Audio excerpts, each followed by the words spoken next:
Alright, so got a new alternator here, and you see this wiring here, this all taped up. This all had to be repaired.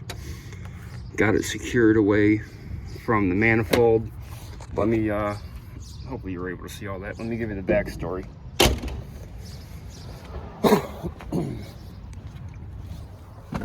Alright, what's going on, everyone? Aaron here, Clean Cuts Lawn Care.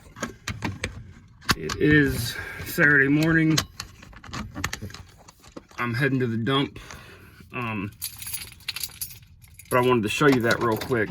So I have some videos coming out from this past week, but I have to put them together still. But I want to put this update video out. So here's what happened. We did get all the mowing done this week. We wrapped it all up on Thursday, and I scheduled a job for Friday, which was yesterday. On the way home Thursday, we were right down the street. We were a quarter mile from being back, and I got a warning light that said charging system failure. So I immediately thought, my alternator, right? It was late, it was 9 o'clock or a little after, you know, getting dark. So we got back, I grabbed my alternator and battery tester. I plugged it into my battery. It said my battery was indeed dead. And it was raining pretty good, so I just let it go. I came out the next morning, and my plan was, if it was just the battery, I was just going to grab the battery out of truck number 52 and go to work. Deal with it afterwards. Come out in the morning, grab my tester again. I retested the battery, it was indeed dead. Test the alternator, and the alternator is fine. That's at least from the testing, alternator's fine. So the truck still started. So I told Robbie, I said, you know what, follow me down to AutoZone. We'll just grab the battery now. We'll drop your car back off, which is right down the street. And I said, well, you know, we'll go get this job done. Okay, great. We get to AutoZone, and I said, you know what, before I buy it, I went in, I got the guy, and I said, hey, can you bring your battery and alternator tester out? And it's a starter tester too. They have a nice one. So he comes out, he tests the battery, it's dead, and he showed me the screen because he was going to test the alternator. He shows me the screen, and it says battery or voltage too low for a test or something along them lines. So then it kind of put me in a predicament. I'm like, you know, it won't actually test the alternator. So here's actually what happened though, right before we left the house to go to AutoZone. You see where that wire was repaired? One of the wire harness clips that hold all the wiring in place in certain locations had came out. That wire swung down against the manifold and burned. Now, off of that harness is the wiring for the alternator. Right next to it too. So it actually looks like, when you're looking at it, it looks like that's the alternator like power source. So I go, man, I don't want to replace the alternator if it's just the wiring. The problem is though, there wasn't enough wire. If I was to cut it and then strip it and resolder it, the wire would be like real tight. So, and I didn't want to have to go to the junkyard, find the same wire, you know, get it, bring it back, solder it together. So I decided to run down to this mechanic who did my exhaust when it broke in the wintertime. Now here's how close that wiring is as far as, is it the alternator wire, power source, whatever. The owner of the shop comes out, I show him that wire, and he goes, oh yeah, he goes, that wire that's burned runs right to the alternator. So I said, okay, good. And I said, there's really no way to know right now because of that wire being burned if the alternator's bad or not. And he goes, nope. He goes, and the problem is, with it burning like that, it could have shorted out the alternator. Now, you'll see in that video, we were having problems with our left turn signal, our hazards, everything was kind of going real weird. Now, did one thing have anything to do with the other? I don't know. Now, all this stuff I could repair. I can do the alternator, I could repair the wires, but I was going to have to go to the junkyard and get the wires, and because you can't just use any wire. I mean, maybe you can, I don't know. When I do something with wiring, like my O2 sensor that I had to rewire the lines, I went and got the same wire, same exact wire off of the same O2 sensor off the same vehicle. You know, that's, I like everything to be the same just so I know there's not going to be a problem. So he goes, I can fix the wire if you want. And because I told him, I said, I can do the alternator, I can do the wiring, but I don't have any wire. So he goes, if you want, we'll fix the wiring real cheap for you, and then I'll let you know how the alternator is. I said, okay. We leave it there. He calls a few hours later, and he goes, well, we fixed the wiring. And he goes, and pretty surprisingly, that wiring, it comes off the same harness right near the alternator, but it's not for the alternator. I said, wow. He goes, we already repaired it. He said, we don't know what problems that wire was causing after it being burned, if any, but it's fixed. He said, but your alternator is bad. He said, do you just want to do the alternator, or do you want us to do it? He told me the price. Listen, I was probably gonna save $75 doing it myself. They already had the truck. Plus, I was gonna have to drive the truck from the mechanic back home and hope the battery wasn't gonna die because it wasn't being charged, even though it was a brand new battery. You know, when we put the battery in, and the guy reran that test, because we had him, so here's what happened. We put the battery in, we did buy a battery.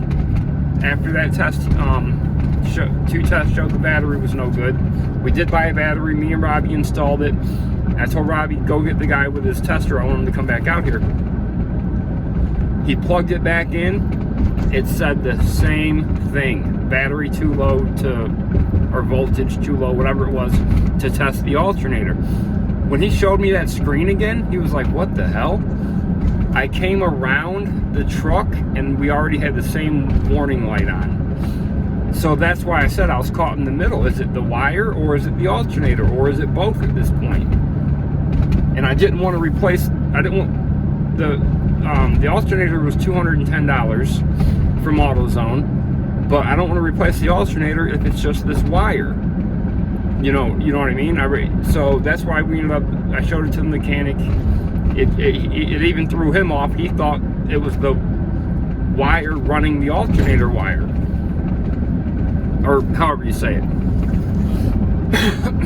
So I just said, I said, listen, you have it already. Pricing is good. It was only going to save me like $75 or something to do it myself. And like I said, I was going to have to drive it back with the battery ready to die.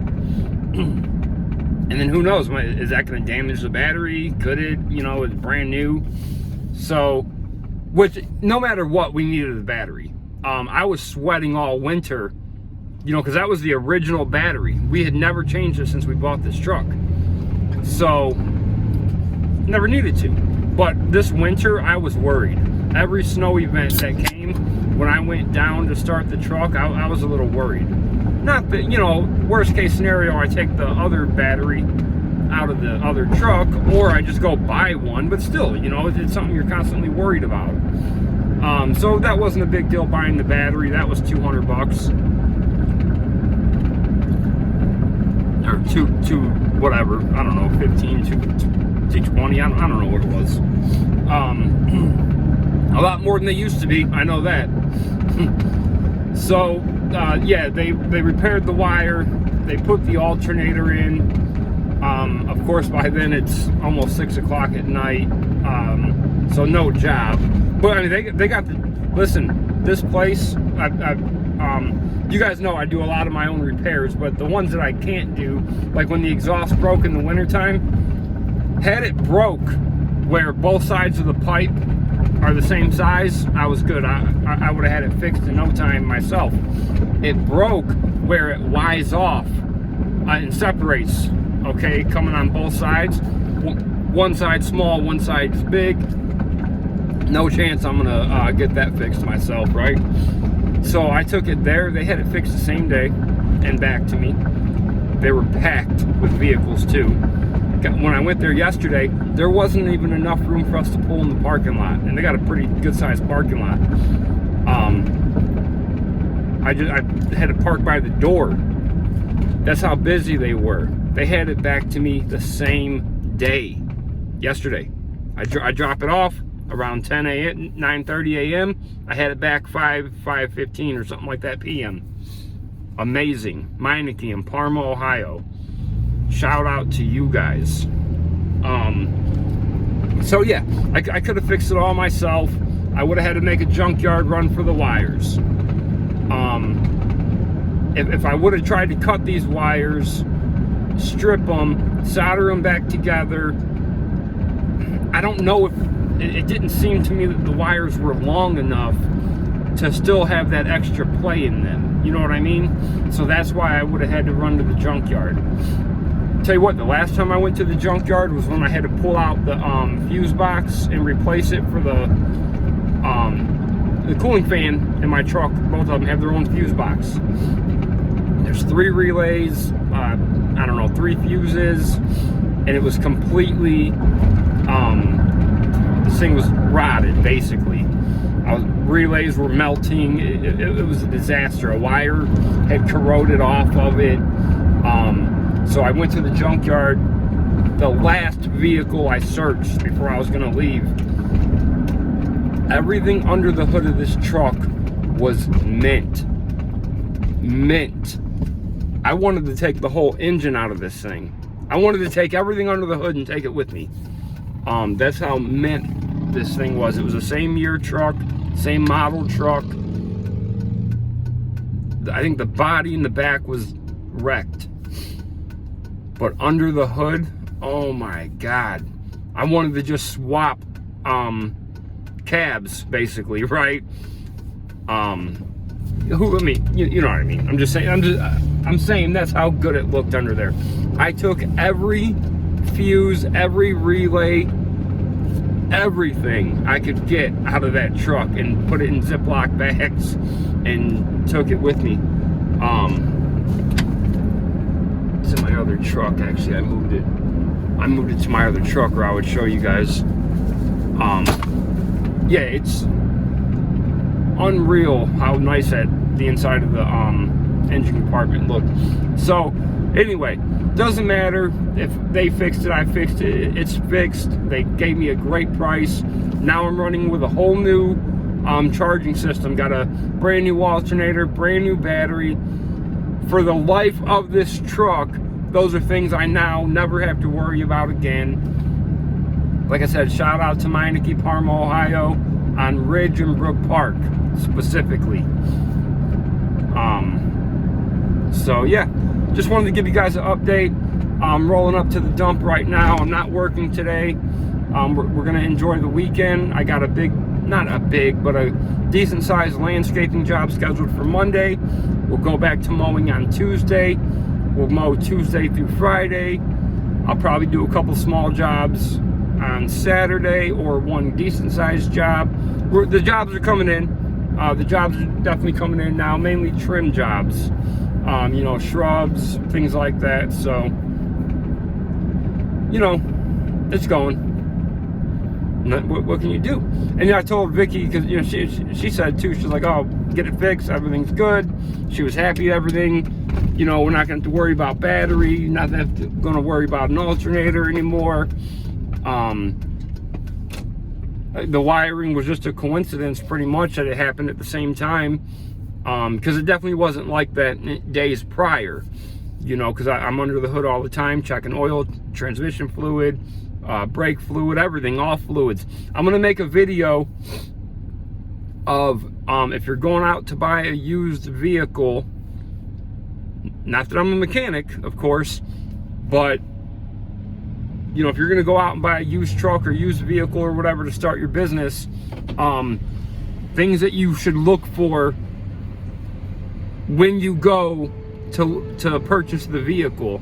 The simple things. I'm not talking about, you know, a deep dive. I'm saying from a consumer's standpoint, not a mechanical standpoint, a consumer's standpoint. You're going to go purchase this used vehicle or whatever to start your business or whatever. These are some things you should immediately do and look for. Hello. Just grass.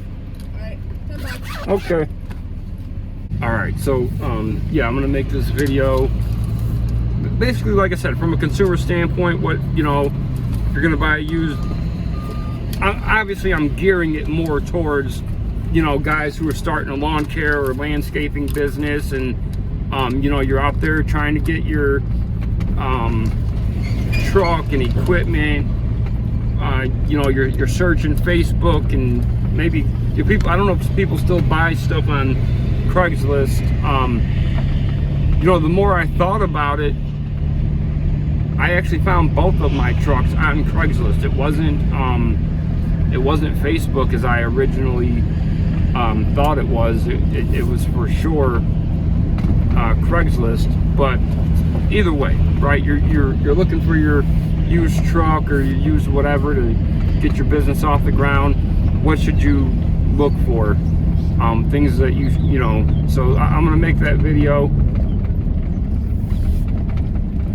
And you know, I think for people who have little to no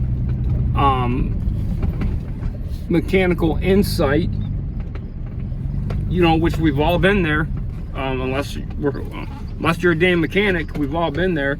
I think a video like that would be pretty beneficial for some people. So I'm gonna dump this grass, and then I told Vicky I'd get her a coffee because she fell back asleep after I made the coffee. So let's we'll go dump this grass real quick. A lot of guys really like this truck bed unloader tarp that I have.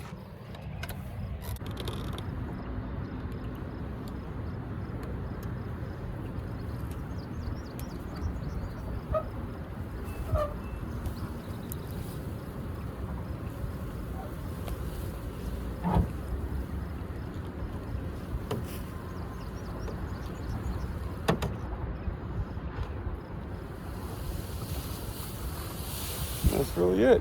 I just get up there and clean that out. Look at that. Gotta love seeing that, huh? Shredded money. Mountains of it. There's always mountains of shredded money here.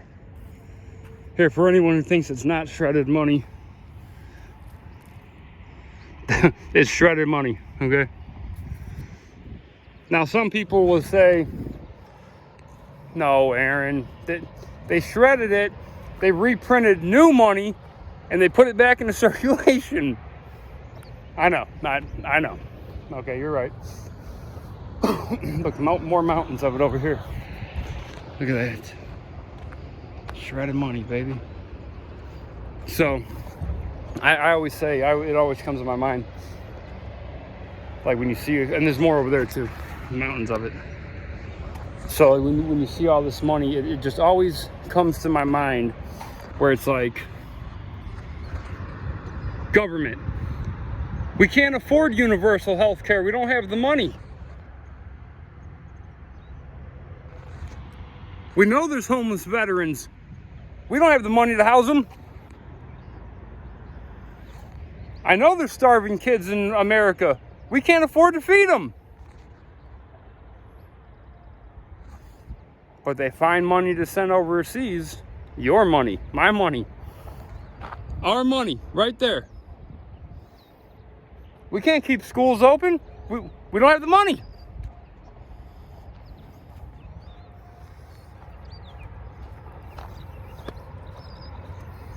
I don't know. And see, you know, eventually, people think it's never going to happen. Eventually, it is going to come down to where the only money exchange is digitally done, you know, through digital. That way, there is no collecting cash without paying taxes on it. You know, that's what will happen. It's definitely already going that way. To me, I don't think there's any doubt whatsoever about that one. Did I already put that? Make sure I put my tarp handle back. Yes, I did. So to me, there's no doubt that that's exactly where things are heading. And I think it's getting more and more prevalent. I think what they do is, you know, it's not being enforced yet, but all the apps are there. All the, you know, everything is there to get people more comfortable and let them adapt to not using cash. That way, once it's enforced, it's no big deal because everyone's, you know, doing it, and you know, it's like an easy transition. But the problem is that instead of out of a matter of convenience, it's going to be a matter of now it's forced upon you. To me, that's the big difference, you know. And you'll never be able to collect cash without paying taxes again. How can you? They're going to be tracking everything. So do I actually believe they're shredding money and reprinting new money? No, of course I don't. There's no way, because then that's just more money for us to hold in our hands and say, this is mine, it belongs to me, instead of transferring it on our phone where there's no denying it and then saying, no, it doesn't belong to you, it belongs to us.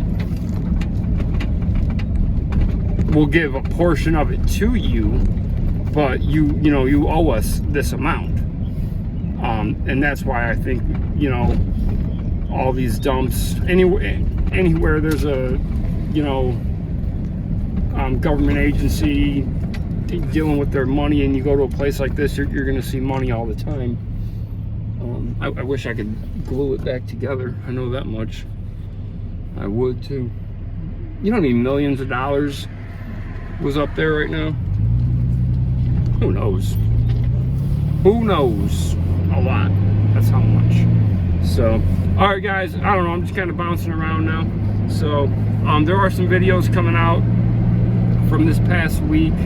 I'll do them in increments. You know, maybe one every few days or something. But I still like making the videos, and hopefully the channel keeps growing. I have some ideas of what I want to do.